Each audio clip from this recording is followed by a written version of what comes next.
out. I am. All I seem to be doing since I've moved off campus is just going to get fast food because it's cheap and easy. So much for the freshman 15. I have the senior 15. Well, have you ever tried cooking before? It's really not as hard as it seems. I really haven't. All I learned to cook before I moved off campus was mac and cheese or maybe grilled cheese or cereal. I completely understand. The summer before I moved on campus, my mom actually taught me some really easy recipes if you want me to teach you. Wow, would you be willing to help me out? Absolutely, it's really not as hard as it seems. Great, let's get started. Now the recipe that Malia has chosen is apricot chicken, and it is one of my mother's favorite recipes to make when I was growing up.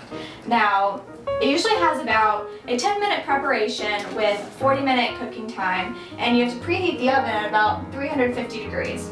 Now let's start with the ingredients first. It's the most important part. You'll need an 8-ounce bottle of Catalina dressing, 2 teaspoons of mayonnaise, an 8-ounce bottle of apricot preserves, Lipton's onion recipe and dip mix. Most important, you're going to need 4 skinless, boneless chicken breasts. However, in our case today, we're only going to use 2 because that's all we're making it for. You ready to get started, Malia? I'm ready. Let's get started. Now we're going to move on to the sauce part of our meal. Like I said, one of the first things you'll need is an 8-ounce bottle of Catalina dressing. This is a 16-ounce, so you'll only use half of the bottle. The next ingredients we're going to have, which gives the chicken its great flavor, is the apricot preserves. So put in half of that bottle.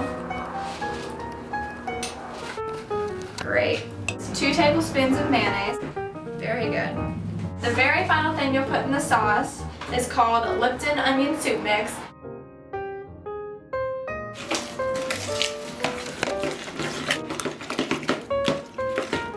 When do you know when it's done mixing?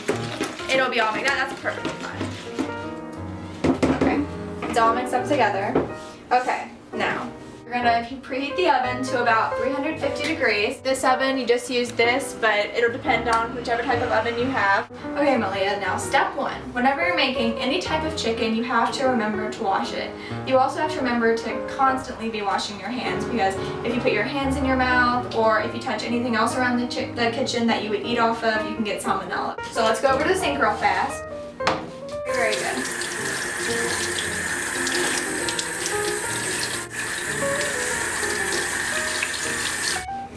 You'll want to dry your chicken, so I'll give you this paper towel. How's that? Very, very good. Now, whenever you put chicken in a pan, you're going to want to put Pam in the pan, right at an angle instead of straight down. Okay, now you want to place the chicken in the pan for me. Is it okay if the chickens are touchy? Yeah, it's perfectly fine.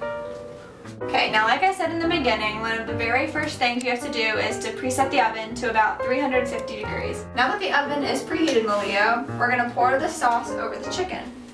I'm going to let you do that.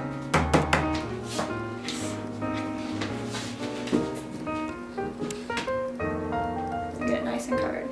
Do I pour all of it? You can put however much or however little sauce onto the chicken.